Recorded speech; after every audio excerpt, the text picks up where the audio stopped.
Move the vote, Mr. Rajkumar, no. But if you put them Mr. Charandas Prasad, yes, Guyana yes, will be worse than 92. The drug one corrupt, they thief the money. Durban Park corrupt, they thief the money. The ministers corrupt, they thief the money. They live in the good life with our money. On election day, turn out in strength. We put the PPPC in government. APNU AFC promised more jobs and a good life. Instead, we lost 30,000 jobs. Taxes went up, people are less safe, and cost of living skyrocketed. Now, after 4 years of neglect and corruption, the APNU AFC gang are coming with more empty promises, only cause they need you now. We are smart. Fool me once, shame on you. This time, we will not be fooled by your sneaky fake news APNU promises. We vote in PPPC to get Guyana working again.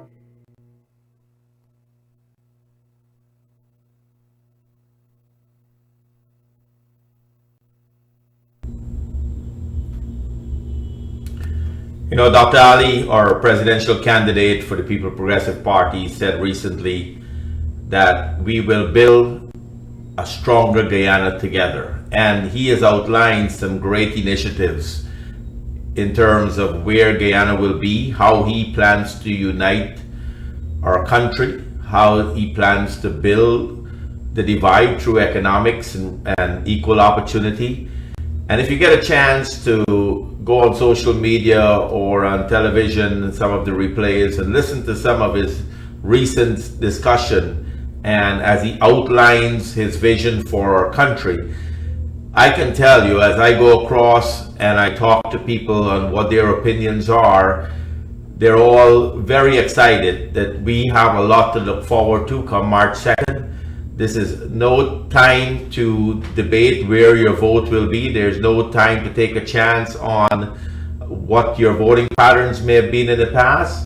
For those supporters of APNU and PNC, this is the time I think you need to take a little more stock in your vote and pay attention to what Dr. Ali is saying. I believe that his commitment to Guyana, his experience, and his ability will really do Guyana what we have all dreamed for decades. Now that we will have both the economics and we'll have a young visionary transformative leader going into the next decade, 2020 to 2030 is a decade that will change your nation. You know, you see some of the pictures of other developed countries around the world and you wonder if Guyana will ever get there. I really believe when you listen to Dr. Ali's vision, we will have that opportunity to see those changes happen. And you know, when you think of simple things as house lots, that is something, you know, we all kind of understand. For those who need the house lot, 50,000 in 5 years. And when Dr. Ali explained what this 50,000 house lot means, you know, that's developing 10,000 acres of land. You know, when you develop 10,000 acres of land, the 1,000 tons of sand, the construction workers that you have to hire to build those houses is tremendous. And both government and private spending happens within that 50,000 house lots. And when you look at what that does to the development of our nation, one sector alone with his initiative, when you look at the agriculture initiatives and you look across the infrastructure, when you connect a 6-lane highway from Timeri to the East Coast, and you've got a whole new area of land opening up for development, that changes where and what Guyana would look like. When you look at our ports and where we will expand our ports and how we would get our agriculture goods out of Guyana and our tourism industry, that's initiatives that will change your nation for this decade, a transformative decade with a transformative leader. And the reason why there is hope, when you look at what is happening around us, I think David Granger has really messed our nation up in the 4.5+ years he's been in power. You know, he has done 0 initiatives. It's not making that up. You know, I asked callers on my Saturday show that call and beat me up for saying David Granger is an incompetent leader. And I asked all of the callers, you can listen to the show, name one thing that Mr. Granger has done for Guyana. And the one thing they name is they clean up the city. And I mentioned many times, the city is run by the PNC for decades and decades. The PNC wins the mayorship every time, the city council. That means more PNC people are in the city. So if that's an achievement after so long, that is probably a rough achievement to give Mr. Granger. But everything else has been zero. When you look at what is happening, I think almost Guyana is cursed. And I'm very upset, not because of just the incompetence of David Granger and his people around him, but Troy Resources, you heard of it, a mining company laying off, firing 400 workers. You know, a couple weeks ago or a month or so plus, they had a safety incident. And instead of the government shutting down that particular operation and make sure that safety standards are corrected, they shut the entire company down. The company went into a financial spin. Now they can't recover. So they've got to let go 400 plus miners immediately. The minister, you know, I don't know, can't call him a minister, Trotman went up there saying that they're going to try to renegotiate whatever with the company. That shows incompetence, because you can't predict these things. You're running a nation, you're in a caretaker mode, but don't mess with our people, because those people will lose jobs. You look at the IDB, we know the British took away the funds for the road to part of the road to Brazil a few months ago because it's an unconstitutional government. You can't fund an unconstitutional government. The IDB this week shut down the Sheriff Street project. For those who live in Georgetown, that place is going to be a mess. You can't move. Businesses are going to be left with no parking space. Drains are left open. Bridges are half done. The IDB stopped the funding. We continue to give our contracts to foreign companies. We have given it now to a foreign company, a Chinese company, that is breaking every health and safety law. And the IDB has pulled the funds. Incompetence, again, by the Ministry of Infrastructure can manage these projects. Who suffers? Not just the people and the businesses on Sheriff Street, but all those commuters that have to pass that. Again, incompetence. We've got the biggest oil conference in Guyana starting tomorrow.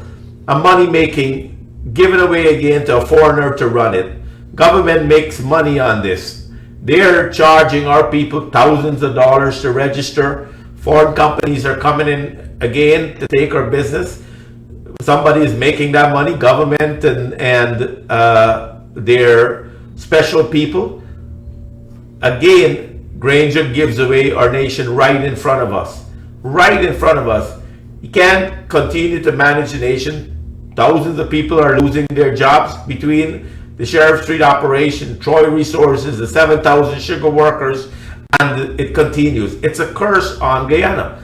An incompetent leader that just has lost it. Got into power, and all you want to do is be pompous. Want to have the ceremony, build Durban Park for $1 billion so that thousands of people can salute him, just because he was never commander-in-chief of the army before, never was chief of staff.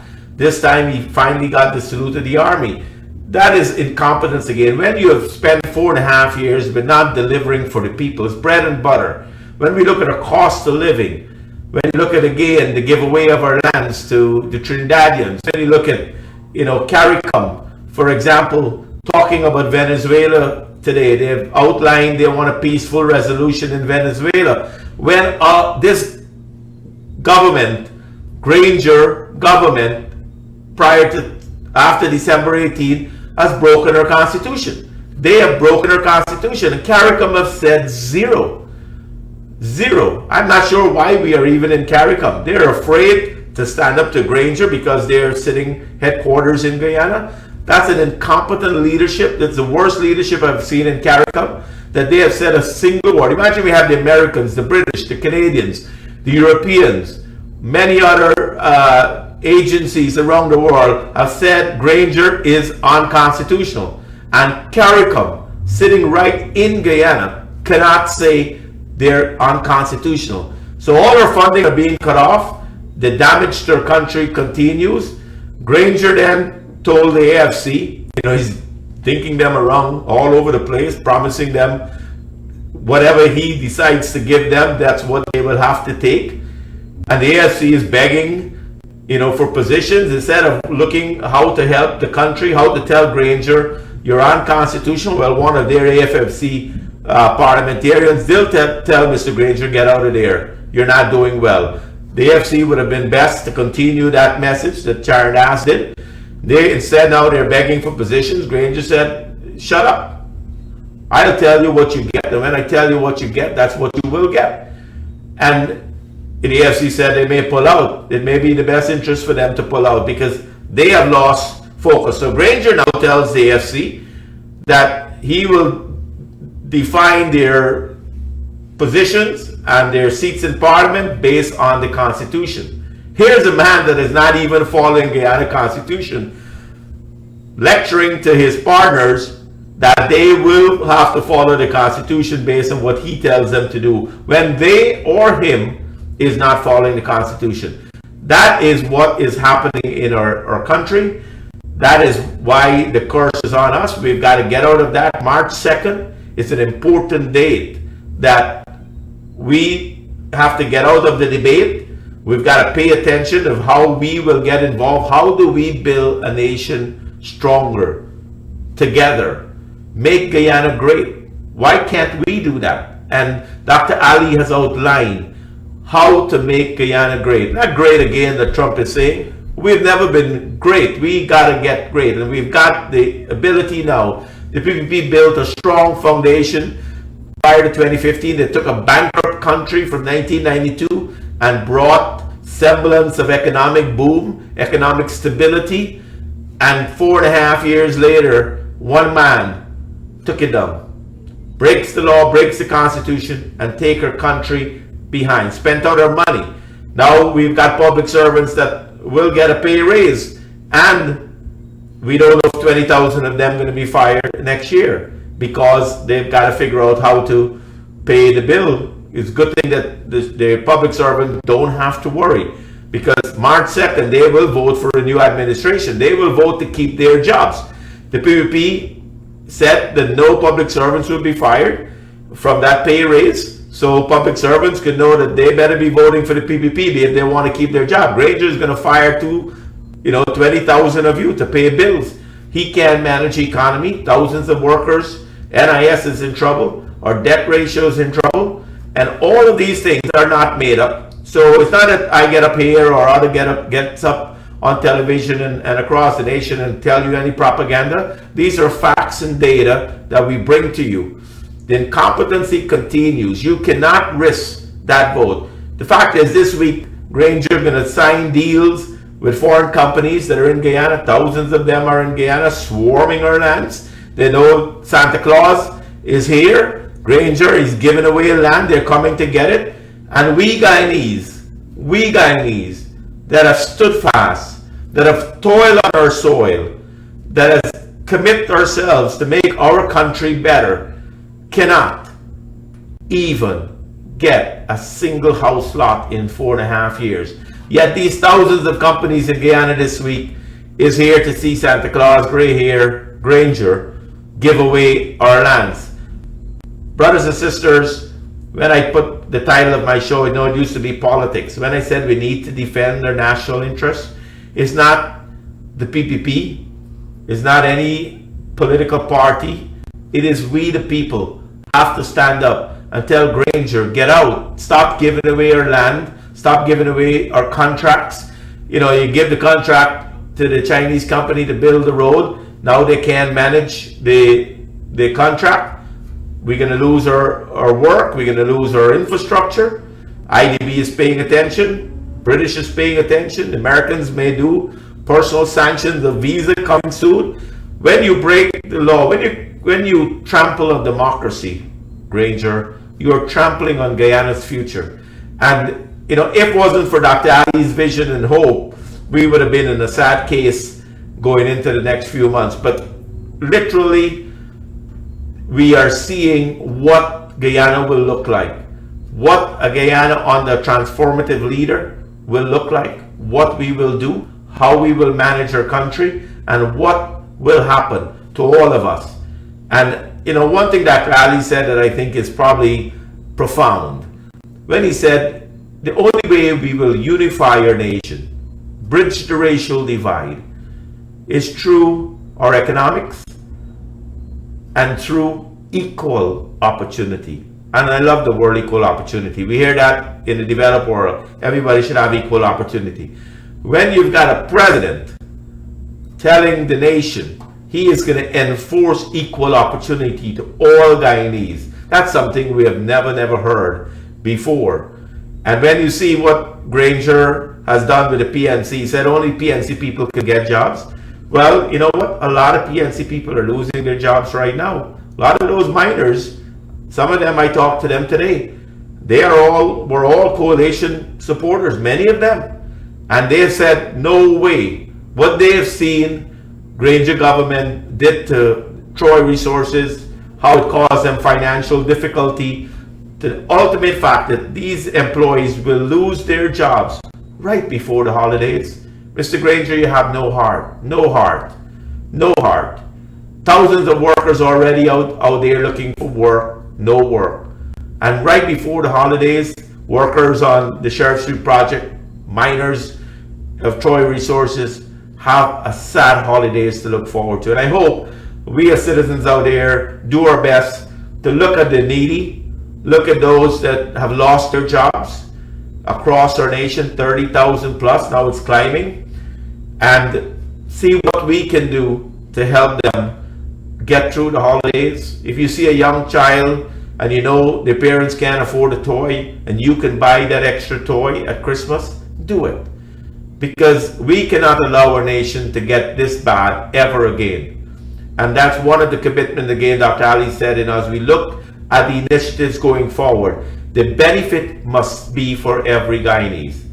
Every Guyanese. And this is the first time I've heard very strong PNC supporters saying, Peter, we are voting for the PPP. This is the first time we're going red, and we are going red because we believe Guyana needs that transformative leader, and we are disappointed in what Granger has done to our nation. We are disappointed that we gave him a chance, and he has took us apart. He has made our family suffer. And they said to me, Peter, and they used the term, we are going red. And that's great news, because Dr. Ali needs that mandate to ensure that he can deliver a transformative plan to our country. And we need that large mandate. We need as much of the voting population saying to Dr. Ali, I want you to do it, and I'm going to vote for you. And by giving you this large mandate, I want you to deliver what you've committed to.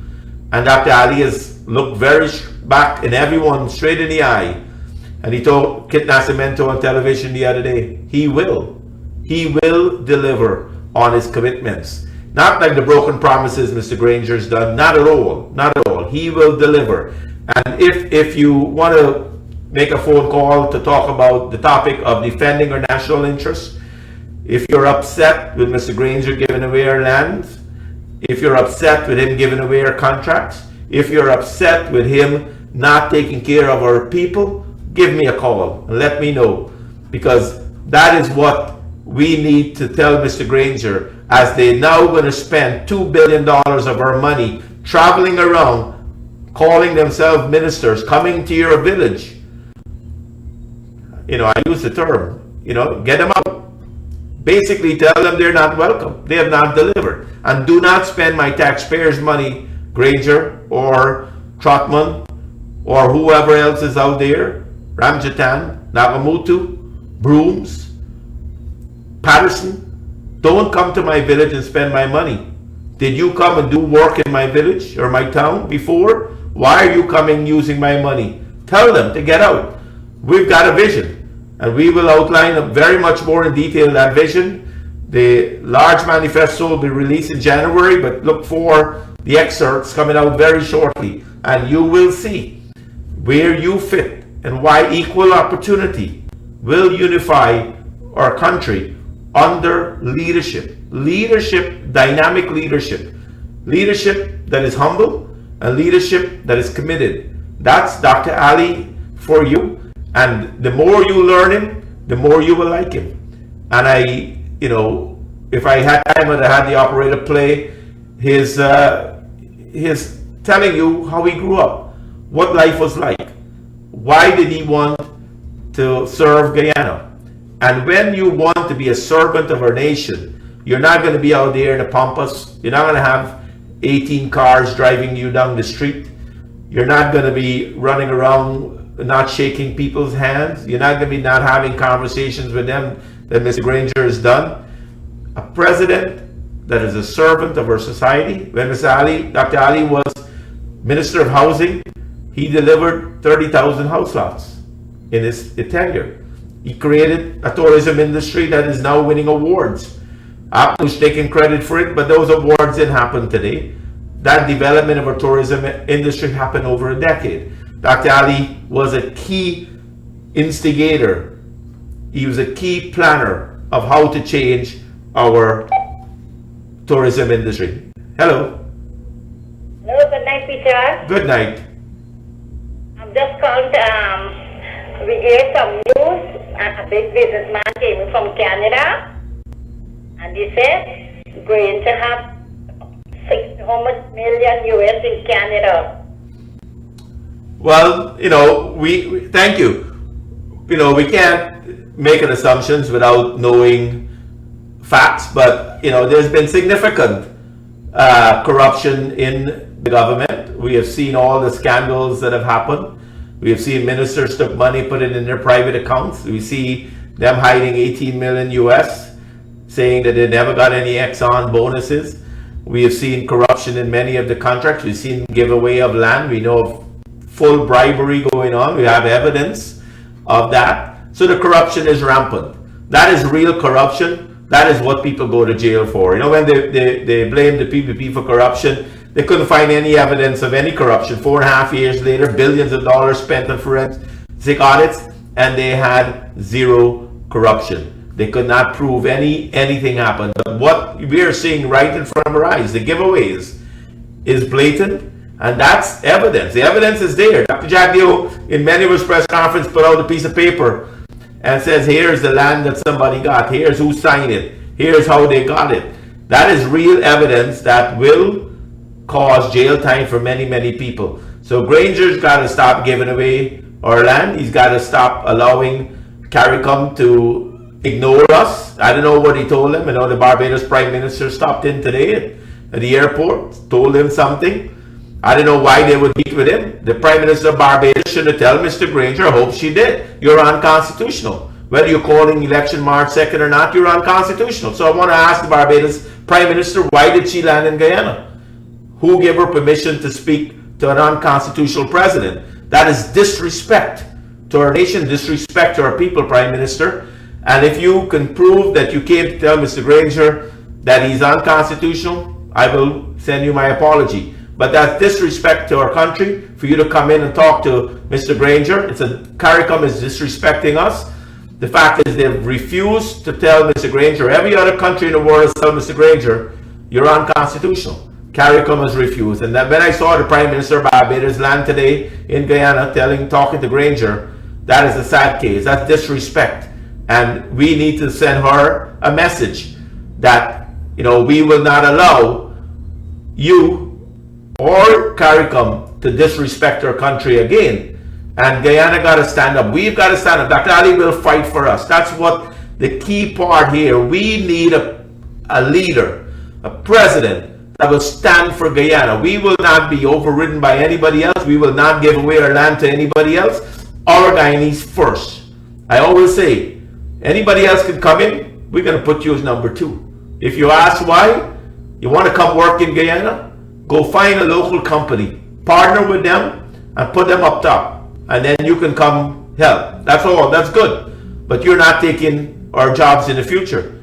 Our Guyanese need first shot at our jobs. And our people have to step up and ensure that they're ready to take those jobs. Hello. Hi, good night, Peter. Good night. How are you doing, buddy? Very good. I wanted to know what will take place with Ramsaroop and the Prime Minister. You still getting a Prime Minister position? I don't know. Thanks. They're fighting over it. I don't know why they're fighting over it. Ramjatan has not delivered as Home Security Minister. He has not, even put a dent in crime. Crime is the worst we have seen. Start reporting on, when the prison break in 2002, how many people were killed in that period of time by the escapees. We've got more murders in the 4.5 years than during the highest crime spree in Guyana. And that was a reason for that crime spree, was because of the jailbreak. Now, 4.5 years later, our crime has gone up. So if Mr. Granger is going to reward Ramjatan as Prime Minister candidate, they can fight all they want. They're not winning an election. I'm not even worried who they put. They can put Brooms as the Prime Minister candidate.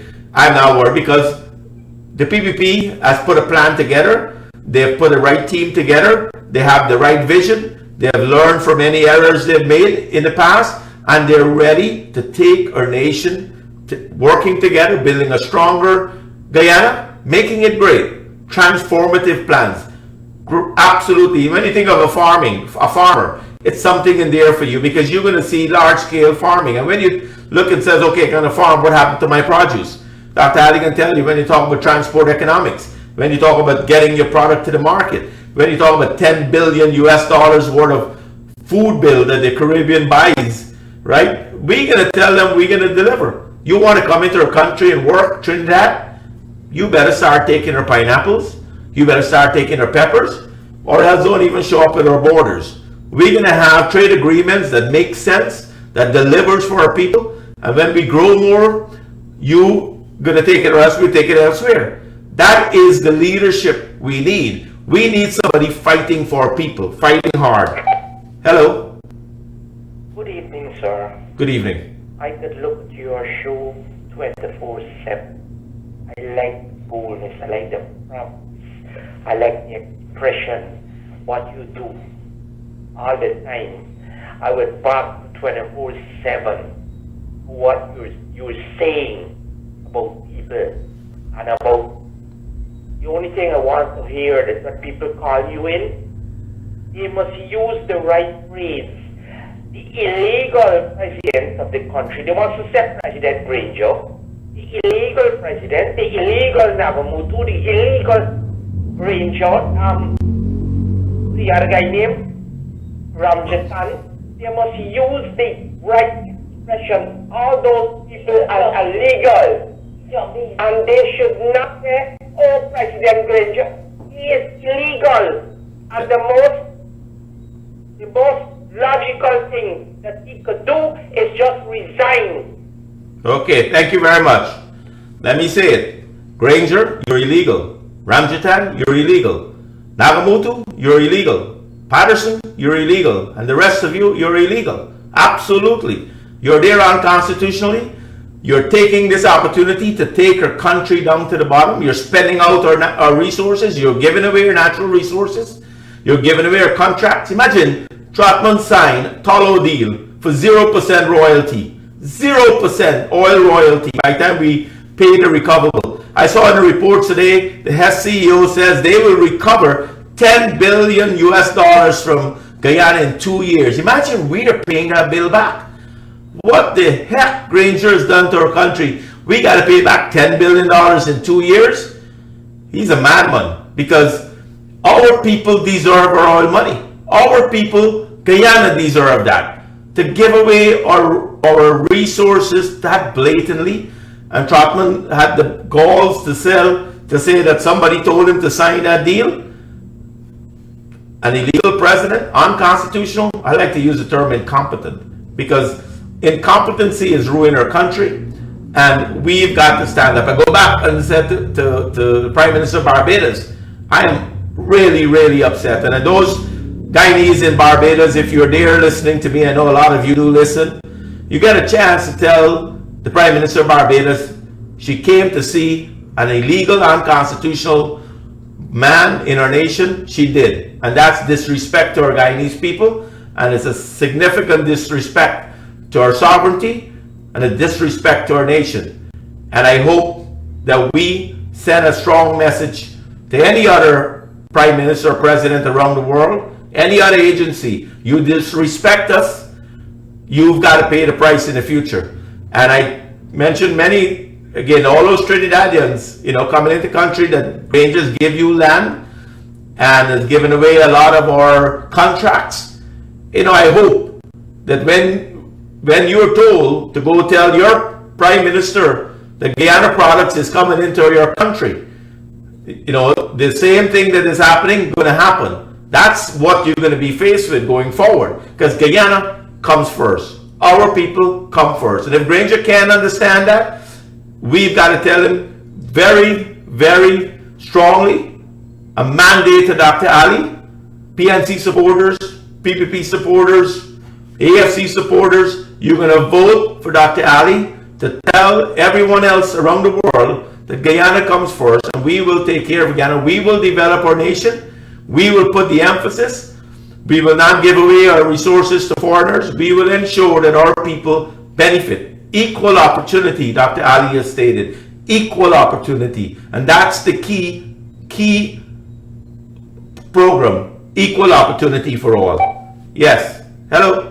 Hello? Yes. Hello?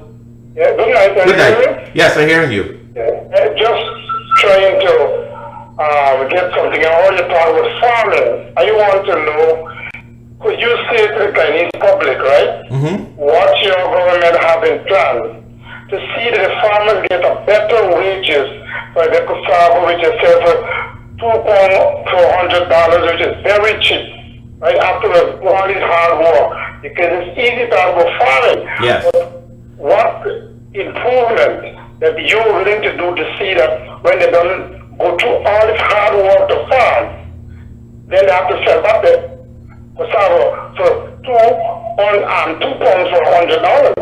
Yes, very difficult. And I'll take you off the line and answer your question. When you look at cost of living gone up, when you have so much thousands of people out of work, a lot of them are planting maybe their own cassava because they can't afford to buy it anymore on the market. So as a farmer now goes to sell their product, the cost is much higher because there's less people buying the product, so they can produce more. But what Dr. Ali has outlined is some significant initiatives. One is to have a support system for the farming community, including rice and sugar, non-traditional agriculture. They got to be much more of a support system. What I mean by a support system is by not, as our cost, as our economy goes up, everything will go up with it, but you're going to have more money to spend and buy produce. But when you look at, I mentioned, $10 billion the Caribbean market spends on food. So as we grow, we've got to make sure you may sell so much at Border Market or Sabrok Market or Monrepo Market or Port Moran Market, but a large majority will also get on that ship going out to other countries. They need the food. Guyana is the food basket of the Caribbean, and we will ensure that that reality come in place. So as a farmer, I would tell you, get your land ready. If you have large sectors of land, get it ready. Start doing your research. Start spending time studying how to ensure your produce is maybe organic, maybe how to grow the cassava the same length, the pineapples the same length, the watermelon. So when you box those things up, they're not some big, some small. You got to put some science into it. And as we look at ensuring that your produce get to market, that's the commitment in terms of when we say support systems, and access to capital, access to land. They're giving away the lands to the Trinidad right now for agriculture. All Trinidad is going to do is grow food on our land, peppers, and then ship it right back to Trinidad and manufacture it right there. We don't see any jobs. What we want is to ensure, cheaper energy in Guyana. We're committed to a new energy plan. Your produce now, cassava is a great chip. You make cassava chips out there. It's a great addition to the food market. And we have that to produce. So again, I think our farmers got a lot to look forward to. It's not the promises that Granger did and tell rice farmers they get 9,000 a paddy bag when they got less now. That's not the commitment that Dr. Ali said. He said he will ensure that there support systems for our country going forward. One last call and then I'll close the program. Yes. Yeah, no, I'm the same person. Okay. Last but not least, because I'm trying to know what really image you're portraying in your program. could you present an article to prove that the government is illegal, even though they're not being moved by an election? Oh, no. Thank you, sir. I think that's an unfair question. We've got the local court said the government is illegal. We've got the Caribbean court, the highest court that we subscribe to, said they're illegal, unconstitutional. They need to follow the law. The law says you need to resign. You need to be out of the government within 3 months of the no confidence vote. There's no article that you just go Google unconstitutional government in Guyana and you will see Mr. Granger is an illegal government. He's unconstitutional. He's taking our economy down. It's time to vote him out. A mandate for Dr. Ali to lead our country, young, transformative, energetic leader with the ability, the knowledge to move Guyana to a place where we have never seen it before. He's going to be one of the greatest presidents we would have ever seen. And I would put my last dollar in that. He's a man committed to our nation. He's a servant of society. And we look forward for him continuing. Get a chance, go online, see some of his discussions on where farming is going to help Guyana, where tourism, where agriculture, what is the oil industry going to do for us, where do we fit, and how each of us, equal opportunity, regardless of our race, regardless of color, texture of our hair, where we live, what region, we will have equal opportunity to benefit from our country. Thank you for joining me today, and I look forward for some more discussions. Pay attention to your future. Look at your young child tonight. Give them a hug and tell them that Guyana is going to be in good hands. Thank you. God bless you. Competence. Bharat moved the vote of Mr. the confidence. Rajkumar, no. But if you put them back Mr. there, Charles Prasad, yes, Guyana yes, will be worse.